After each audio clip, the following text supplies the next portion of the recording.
첫 번째 과목 발달 심리로 되어 있죠. 그래서 자, 첫 번째에 보면 인간 발달의 원리라는 내용이 나와 있어요.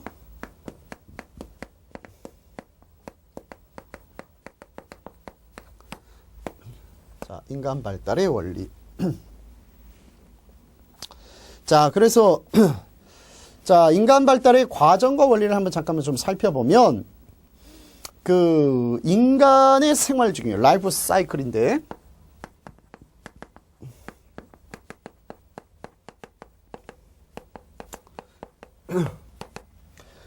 인간의 생활 주기를 살펴보면 어떻습니까? 그렇죠. 태어나죠. 탄생과 어떻습니까?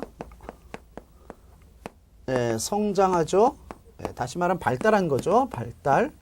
자, 그러면서 어떻습니까? 이 과정에서 또 어떻습니까? 결국은 사망에 이릅니다. 자, 성장과 사망. 자, 성장 또는 발달 이렇게 여러 가지로 얘기할 수 있는데 어쨌든 뭐합니까?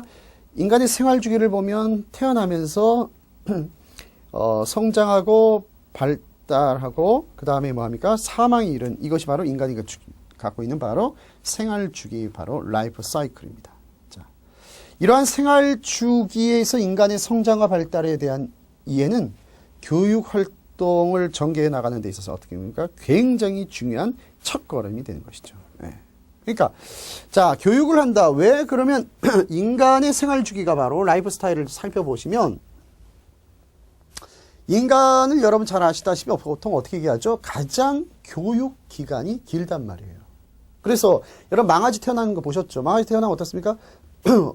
엄마 자궁에서 딱 나오면 어떻습니까? 조금 몸을 부들부들 턴 다음에 어떻습니까? 벌떡 일어나서 걷습니다. 네. 그런데 인간은 걷기가 시작하는데 1년이 걸려요. 그만큼 많은 보호와 양육이 필요한 것이 바로 인간이 갖고 있는 독특한 특징인데 다시 말하면 가장 교육 기간이 길어요. 자, 걷기 시작했다고 끝납니까? 그렇지 않죠. 예. 걷기 시작하면 이제 자립적인 생활이 가능하냐? 그렇지 않아요. 그죠? 자, 그 이후에도 청소년기를 거쳐서 상당한 교육 기간이 점차적으로 현대에 와서 어떻습니까? 점차적으로 길어지고 있죠. 예를 들면 중세 시대만 해도 어떻습니까? 중세 시대만 해도 7세에서 60세 과정을 성인이라고 봤어요. 7세에서 60세. 그러니까 과거에 아동에 해당하고 청소년에 해당하는 연령이 따로 없었다는 거죠. 모두 다 이걸 뭐라고 봤다? 성인이라고 봤어요. 7살만 넘어서면 어떻다? 이제 완벽한 인간으로 취급한 거예요. 이게 바로 중세 시대까지만 해도 이렇게 이어졌습니다. 자, 그러면 교육을 받았던 계층은 그럼 누구였습니까? 그렇죠. 특권층이었죠. 중세까지만 해도. 귀족이라든지 또는 어떤 성직자. 그러니까 중세 시대까지만 해도 일반인들은 어떻습니까? 교육의 대상이 아니었잖아요. 그러니까 뭡니까? 바로 성인이 됐어요. 그런데 무엇이었습니까? 산업혁명이 일어나면서부터 18세기 이후에 초등학교가 생기고 19세기에 중등과정이 생기고 그러면서 뭡니까? 이제 교육 기간이 길어지기 시작했어요. 왜? 산업화된 이후에 농업시대와 달리 뭐합니까? 산업시대는 뭐합니까? 앉아서 학습이 필요해지기 시작한 겁니다. 농업사회가 갖고 있는 특징이 어떻습니까? 현장 중심의 교육이에요. 현장에 가서 어떻게 씨를 뿌리고 어떻게 수확을 하고 그렇죠? 어떻게 파종을 하고 등등등등등 모든 교육을 다 현장에서 배워야 돼요. 이게 다시 말하면 뭐예요? 배움이 곧 뭐예요? 생산에 투여되는 과정 속에서 배움이 이루어지는 것이죠. 그런데 산업사회가 되다 보니까 어떻습니까? 생산 현장에서도 물론 배움이 있지만 그 과정에서 어느 정도 기초적인 지식, 문자 해동력이라든지 최소한의 수학적인 어떤 계산법을 알고 있어야 산업 현장에서 효율적으로 인간을 사용할 수 있기 시작한 거예요. 그러니까 뭐합니까? 교육이 필요해지니까 18세기 산업혁명 이후에 학교가 생기기 시작하는 겁니다. 자, 그처럼 뭐합니까? 이제 이때 와서 이제 유아기가, 이제 아동기가 나오고 청소년기가 따로 분리되기 시작했어요. 자, 어쨌든, 제가 좀 상세하게 강의 내용이 이루어졌는데, 자, 어쨌든 뭐합니까? 인간의 라이프 스타일을 보면 탄생에서 사망의 과정에서 끝나냐? 끝나지 않는다 이거죠. 그 과정이 어떻습니까? 성장의 과정, 발달의 과정이 거기에는 포함되어 있다는 거죠. 그 성장과 발달을 위해서 뭐합니까? 인간은 끊임없이 예, 교육을 받는다는 거죠. 예. 이것이 인간이 갖고 있는 가장 예, 독특한 특성이에요. 자, 그런데 어쨌든 자, 우리가 인간의 발달 과정에서 작용하는 것이 무엇이 인간을 발달하게 만드냐 이거죠. 자, 태어났는데 무엇이 인간을 발전시키냐 이거죠. 왜 예를 들면 신체가 왜 점점 커지냐 이거죠. 왜 한 인간이 점점 머리가 예, 고차원적으로 더 인지 능력이 더 발달하냐 이거죠. 예. 뭐예요? 그러니까 뭐예요?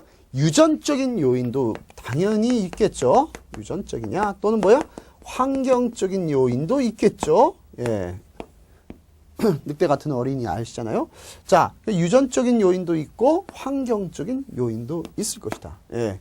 자, 키 성장 과정에는 어떻습니까? 유전적인 요인이 있겠죠. 어머니가 아버지가 둘 다 키가 크시다. 자녀는 당연히 키 크겠죠. 예. 그러나 요새 현대인들이 갖고 있는 특징이 또 어떻습니까? 네, 과거에 우리 한국의 전통적인 키, 평균 키보다 뭐합니까? 상당히 커졌단 말이에요. 네. 뭐합니까? 환경의 영향이다. 왜?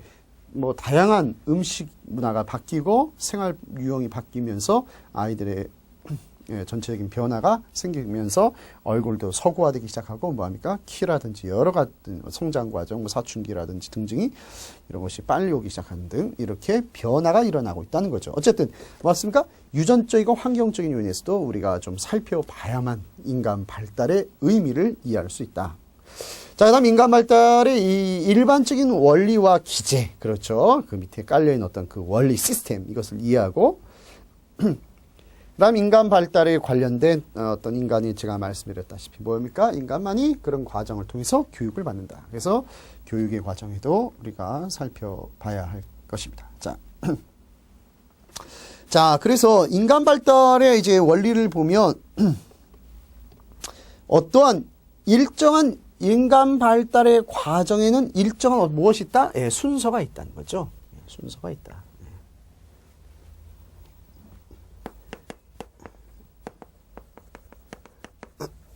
자, 일정한 순서를 따라가고 있다.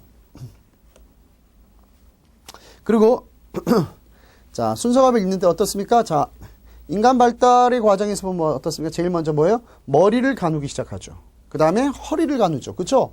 그 다음에 뭐합니까? 이제 전체적으로 서 있기 시작하니까 뭐합니까? 전체 신체 구조가 성장하죠. 그 다음에 뭐합니까? 점차적으로 이제 손이라는 이런 것들이 뭐합니까? 점차적으로 예, 세밀하게 나눠지고 있어요. 그렇죠? 그리고 정교해지죠? 예. 그래서 처음에 여러분 꼬마아이가 어떻습니까? 태어나면 어떻습니까? 처음에 목을 가누기 시작하고 이제 허리를 이제 이제 앉을 수 있게 되고 그렇죠? 그 다음에 뭐합니까?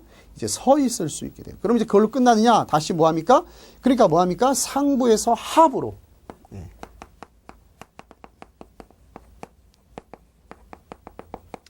이런 나름의 어떤 일정한 순서와 방향성을 갖고 있다는 거죠. 방향성. 자, 그래서 상부에서 하부로. 또 어떻습니까? 예. 또 뭐합니까? 그렇죠. 중심에서부터 말초로.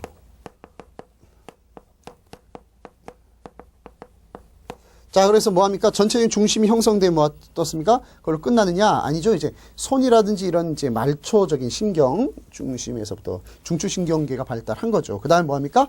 이제 뻗어나가면서 이제 말초 신경이 발달하기 시작해요. 그래서 예를 들면 젓가락질을 못했는데 점차적으로 뭐합니까? 성장하면서 뭐합니까?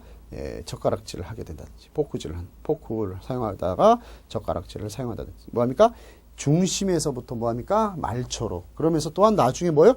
이제 악기를 연주한다든지 피아노를 칠 수 있다든지 이렇게 등등 이제 신경 조직이 발달하게 되죠. 그래서 인간 발달의 기본적인 발달 원리와 어떤 기제를 살펴보면 어떻습니까? 일정한 분명히 순서가 있더라는 거죠. 우리가 생활 그 사이클을 찾아봤을 때 나름의 순서가 있고 그 방향성을 이미 다 가지고 있다라는 것이 그 발달 심리학의 이제 학자들이